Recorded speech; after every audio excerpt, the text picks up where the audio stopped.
भगवान का अगर दिखता तो वहाँ सीसीटीवी कैमरा की कोई जरूरत नहीं। मंदिर में ताला मार देता है ये भगवान कुछ किडनैप कर लेगा चोर अपराधी। अगर भगवान पर भरोसा रखो तो उस ताले की कोई जरूरत नहीं। पुजारी को भी वो पत्थर पर भरोसा नहीं है, उससे ज्यादा भरोसा उसको ताले पर है। जो कहीं जाता है ताला मार के जाता है। और भगवान सब सुनते हैं तो वहाँ लाउड स्पीकर की कोई जरूरत नहीं। मंदिर के अंदर लिखा रहता है भगवान की मर्जी बिना एक पत्ता नहीं हिलता है। मंदिर के बाहर लिखा रहता है पाकिट मारों से सावधान। पाकिट मारी भी भगवान करवाते हैं, उनकी मर्जी से जब हो रहा है। एक कटोरे में दूध और एक कटोरे में मूत रख दीजिए और कुत्ता को खोल दीजिए, कुत्ता दूध पिएगा कि मूत। अगर गौमूत्र पवित्र है तो पंडित को दान में दे दीजिए। हम भी 4 गाय पाले हैं, 50 लीटर मूत्र रोज तैयार होता है। हम कहते हैं जिसके पास गाय नहीं है ले जाओ हमारे यहाँ से गौमूत्र, जो पंडित ब्राह्मण दान में मांगे 1-1 लीटर दे दो, देखो ले जाएगा। मरने के बाद स्वर्ग, अरे मरने के बाद स्वर्ग है तो जीते जी क्या नरक है? जिंदा स्वर्ग जा नहीं सकता, मरा बता नहीं सकता, तो हम कैसे समझेंगे हमारे पुरखे स्वर्ग गए कि नरक गए? स्वर्ग किसको भेजते हो? कहा अच्छा कर्म करेगा उसको स्वर्ग, बाकी को नरक। हम कहे अच्छा नेक व्यक्ति मर गए उसमें स्वर्ग ये लग गया, कोई बात नहीं। लेकिन आदि से आज तक नेक व्यक्ति मर गया, अपराधी मर गया, चोर बेईमान कोई मर गया, सब में स्वर्गीय लगता है तो नरक किसके लिए? जब स्वर्ग पक्की है तो हम जोर जुलूम अत्याचार क्यों नहीं करें? स्वर्ग तो पक्की है। हमारे पिताजी मर गए तो हम कहे नहीं पिताजी को स्वर्ग नहीं भेजेंगे। कुछ लोग कहा मृत्यु प्रमाण पत्र बनाना होगा, बनवाने गए तो हम नारकीय सरयुग महतो लिख दी। कहा ये फार्म छट जाएगा, कल छट जाएगा तो हम समझ लेंगे। हम पिताजी को स्वर्ग नहीं भेजना चाहते हैं। स्वर्ग में आदि से आज तक जितना मरा है नेक व्यक्ति अपराधी सब वही है, वहाँ तिल रखने का जगह नहीं है। हमारे पिताजी चंद से कैसे रहेंगे? मध्यम वर्ग के हैं, कोई जीने नहीं देगा। तो बीडीओ साहब को दिए, बीडीओ साहब हमको बुलाए तो कहे कि फार्म छट जाएगा, कल छट जाएगा सर हम समझ लेंगे। तब उच्च अधिकारी से बात किए, उच्च अधिकारी कहे कौन है पहले उससे बात कराइए। पूछे आपका क्या नाम है? कहे स्वर्गीय सियाराम। आप स्वर्गीय है? कहिए जी सर हम स्वर्ग में हैं, आप पिताजी को हम नर्क में भेजना चाहते हैं। आज तक कोई नर्क नहीं गया, पूरे नर्क का मालिक हमारे पिताजी बनेंगे। तो नारकीय सरयुग महतो के नाम से हमारे पिताजी का मृत्यु प्रमाण पत्र बन गया। जादूगर स्वर्गीय सियाराम महतो जिस वक्त मेरे साथ मौजूद है, जो पूरे देश भर में भ्रमण करके समाज को जागरूक करते हैं।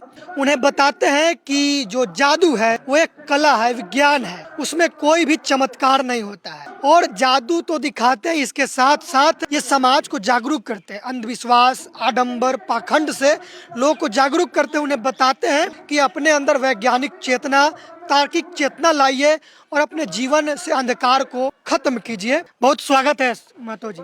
धन्यवाद। तो अभियान में लगे हुए हैं कि पाखंड अंधविश्वास खत्म होगा, लेकिन आप ही की तरह नहीं, बाबा लोग जो है वो भी अपना काम कर रहे हैं और वो तमाम लोगों के बीच में पाखंड फैला रहे हैं। बता रहे हैं कि गाय का गोबर अगर आप बॉडी पे लगाएंगे, शरीर पर, तो त्वचा रोग नहीं होगा। गाय के गोबर को खा लेंगे तो कैंसर ठीक हो जाएगा। गाय का मूत्र सुबह शाम पीजिए, कोई रोग नहीं होगा। इस तरीके का जो है कि बयानबाजी बाबा लोग कर रहे हैं, क्या कहेंगे उनको? ऐसे बाबा लोग जैसे रामदेव बाबा हैं जो गाय का मूत्र और गोबर का यूज करने वाला खुद कैंसर से पीड़ित हैं। अभी इससे स्पष्ट हो रहा है जो लोगों को दिखावा के लिए, भ्रम में हम लोगों को, बहुजनों को फंसाने के लिए कुछ भी बोल सकते हैं। जो गाय के गोबर को जो भगवान बना दिया जाता है, गाय के गोबर को भगवान नहीं बनाता है। हमारे दिमाग में उठूस कर देखता है जी, जो कहते हैं मानता है कि नहीं। अगर गाय का गोबर भगवान बनता और मेवा मिष्ठान उस पर चढ़ता है तो पूजा तक ही, पूजा के बाद जितना मेवा मिष्ठान पंडित जी के झोला में चला जाता है और ठाकुर जी कहते हैं फेंक दो। ठाकुर जी को क्यों नहीं ले जाते हैं? तब भी हमारा समाज नहीं समझ रहा है। ये घी को जलाया जाता है, दूध को बहाया जाता है और मूत्र को पिया जाता है, वो कहने वाला नहीं पीता है। हम बहुजनों को ये संदेश देता है ये मूत्र पीने से, गोबर खाने से ये रोग ठीक होगा। एक कटोरे में दूध और एक कटोरे में मूत्र रख दीजिए और कुत्ता को खोल दीजिए, कुत्ता दूध पिएगा कि मूत्र? किसी कीमत पर मूत्र नहीं पिएगा, क्योंकि उसके पास दिमाग है, जब पिएगा दूध पिएगा। अगर गौमूत्र पवित्र है तो पंडित को दान में दे दीजिए न। हमारे बहुजनों को कितना खूटा पड़ गया है। हम भी 4 गाय पाले हैं, 50 लीटर मूत्र रोज तैयार होता है। हम कहते हैं जिसके पास गाय नहीं है ले जाओ हमारे यहाँ से गौमूत्र, जो पंडित ब्राह्मण दान में मांगे 1-1 लीटर दे दो, देखो ले जाएगा। वो सब जानता है जी बेकार चीज है। केवल हम लोगों को बरगलाने के लिए, बेवकूफ बनाने के लिए गोबर को भगवान, मूत्र को अमृत बताता है। ना खुद यूज करता है और ना वो सारे बात को समझ रहा है। जैसे पंडित जी भी समझ रहे नहीं, पत्थर भगवान और सबको सच्चाई कहे तो कैसे चली दुकान। अगर वो सच्चाई बता देंगे तो उनका दुकानदारी बंद हो जाएगा। कुछ लोग तो कहते हैं कि जो जानवर है वो माता है, गाय माता है, उनको क्या कहेंगे? अगर गाय माता है हाँ। तो भैंस को मौसी कहो, बैल को बाप कहो, बकरी दूध देती है, कुत्ती भी दूध देती है। एक कुतिया 5-5, 8-8 बच्चे देती है। कुतिया को भी माँ कहो। गाय तो एक बच्चा पालती है, खाली गाय माता है और बाकी दूध देने वाला क्या है? सबको माँ कहो। लेकिन ये जब तक गाय दूध देती है माँ है, दूध देना बंद है तो कसाई के हाथ में बेच दो, या मर जाता है तो किसी को कहते हैं खींच को ले जाओ। माँ मर जाएगी तो कहेगा किसी को खींच के ले जाओ। ये तो सब पाखंड है। बुद्धू हम लोग हैं जो उनकी बातों में, उनकी बात के जाल में फंसे हुए हैं। जैसे मकड़ा जाल बुनता है और कितना कीड़ा फंसता है तो उसका भोजन बनता है। ये ब्राह्मणवादी व्यवस्था का ये जाल है, इसमें भोजन फंसता है, उसका आहार बनता है, हमारी कमाई पर वो जी रहा है। हम लोग इस बात को नहीं समझ रहे हैं। हम कहते हैं मंदिर में चढ़ावा केवल खाली बंद कर दे, पुजारी झांकने जाएगा मंदिर। ये नोट जो है सबसे अछूत ये नोट है, क्योंकि ये इंसान के हाथ में, बेईमान के हाथ में, बकरे काटने वाले के हाथ में, गाय काटने के वाले के हाथ में, अपराधी के हाथ में, वेश्यावृत्ति के हाथ में, कितना लोगों के हाथ गया पता नहीं। सबसे अछूत है ये नोट है। और इस नोट को भगवान के, अगर भगवान मानते, हम कहते हैं पूजा करो, लेकिन ये अछूत चीज मत चढ़ाओ, मेवा मिष्टान मत चढ़ाओ। वहाँ एक पागल भी जानता है जो मंदिर की मूर्ति ना खाते हैं ना दिशा जाते हैं। तो गधे चढ़ावा किस लिए देते हो? अगर चढ़ाना है तो एक फूल चढ़ा दो, वो केवल गंध लेते हैं। और ये काम केवल 1 वर्ष करके देख ले बहुजन, तो पुजारी पूजा करने के लिए वहां झांकने तक नहीं जाएगा। पुजारी को भी वो पत्थर पर भरोसा नहीं है, उससे ज्यादा भरोसा उसको ताले पर है। जो कहीं जाता है ताला मार के जाता है। कैसे में ताला मार के जाता है? मंदिर में ताला मार देता है। ये भगवाने कुछ किडनैप कर लेगा, चोर अपराधी। उनको सब दिखता है। किसको? भगवान का अगर दिखता तो वहाँ सीसीटीवी कैमरा की कोई जरूरत नहीं। अगर भगवान पर भरोसा रखो तो उस ताले की कोई जरूरत नहीं। और भगवान सब सुनते हैं तो वहाँ लाउड स्पीकर की कोई जरूरत नहीं। लेकिन सारे लोग जानते हैं मंदिर के अंदर लिखा रहता है जे भगवान की मर्जी बिना एक पत्ता नहीं हिलता है। मंदिर के बाहर लिखा रहता है पाकिट मारों से सावधान। तो पाकिट मारी भी भगवान करवाते हैं, उनकी मर्जी से जब हो रहा है तो पाकिट मारी भी वही करवाते हैं। जे मंदिर में मरे जानवर का खाल रह सकता है, लेकिन इंसान जाता है तो मंदिर छुआता है। कैसे? क्या? जैसे कि एक मंदिर में ढोलक जी बना किसी मरे जानवर के खाल से बना है और वो मंदिर में रखा रहता है, उससे मंदिर अपवित्र नहीं। लेकिन एक इंसान जाता है तो मंदिर छुआता है। इसका मतलब है हम बहुजनों से अच्छा मरे जानवर का चाम, मारे जानवर का खाल हम बहुजनों से अच्छा है। फिर भी हमारा बहुजन नहीं समझता है, ये लात जूता खाने के लिए वहां पहुंचना बंद नहीं करता है। बाबा साहब ने कहा जैसे इंसान को इंसानियत बनाने के लिए महामना बुद्ध ने राज्य छोड़ दिया, सम्राट अशोक ने युद्ध छोड़ दिया, और बाबा साहब ने पोगापंथी धर्म छोड़ दिया, और उसी धर्म को हम सीने से लगाए हैं। क्या हमारा बहुजनों को कल्याण होगा? कभी कल्याण नहीं होगा। एक बात और है, जो बाबा पाखंडी लोग हैं वो बता रहे हैं कि मुख से ब्राह्मण जन्म लिया, बाहु से क्षत्रिय, जंघा से वैश्य और पैर से शूद्र। जे मुंह से बहुजनों क्या निकलता है तो बात आवाज आया, मुंह से थूक खखार निकलता है। तो थूक खखार से अगर कोई पैदा हो जाता है तो होने दो। और वैश्य क्षत्रिय भुजा और पेट से, और शूद्र कमर के नीचे। हम कहते हैं सारे औलाद शूद्र के हैं, क्योंकि कमर से नीचे ही पैदा होने का स्थान है। ये देखने और झांकने और समझने की जरूरत है। इसको जानिए, समझिए, ये पैदा होने का कमर से नीचे ही स्थान है, जिसको लोग शूद्र कहते हैं। आप स्वर्गीय हैं और आप अपने पिताजी के नाम में नरकीय लगा दिए।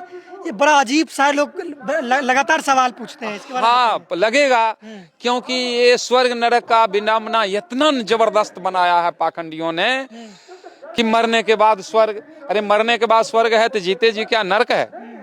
जिंदा स्वर्ग जा नहीं सकता, मरा बता नहीं सकता, तो हम कैसे समझेंगे हमारे पुरखे स्वर्ग गए कि नरक गए? ये पाखंडी जो बताता है उसी पर हम चल रहे हैं। बंधु, वो जीते जी स्वर्ग नरक है। हम तो ऐसे स्वर्ग के ठेकेदारों से एक बार बात हुआ, चलिए एक बात बताओ जी, आज स्वर्ग किसको भेजते हो? कहा अच्छा कर्म करेगा उसको स्वर्ग, बाकी को नरक। तो हम कहे अच्छा नेक व्यक्ति मर गए उसमें स्वर्ग ये लग गया, कोई बात नहीं।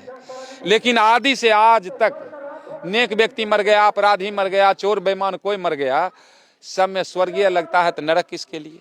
जब स्वर्ग पक्की है तो हम जोर जुलूम अत्याचार क्यों नहीं करें? स्वर्ग तो पक्की है, लेकिन ये व्यवस्था केवल पाखंडवाद पर आश्रित है। हमारे पिताजी मर गए तो हम कहे नहीं, पिताजी को स्वर्ग नहीं भेजेंगे। कुछ लोग कहा मृत्यु प्रमाण पत्र बनाना होगा, बनवाने गए तो हम नारकीय सरयुग महतो लिख दिए। कहा ये फार्म छट जाएगा, कल छट जाएगा तो हम समझ लेंगे। हम पिताजी को स्वर्ग नहीं भेजना चाहते हैं। स्वर्ग में आदि से आज तक जितना मरा है नेक व्यक्ति अपराधी सब वही है, वहाँ तिल रखने का जगह नहीं है। हमारे पिताजी चंद से कैसे रहेंगे? मध्यम वर्ग के हैं, कोई जीने नहीं देगा। तो बीडीओ साहब को दिए, बीडीओ साहब हमको बुलाए तो कहे कि फार्म छट जाएगा। कल छट जाएगा सर, हम समझ लेंगे। तब उच्च अधिकारी से बात किए, उच्च अधिकारी कहे कौन है, पहले उससे बात कराइए।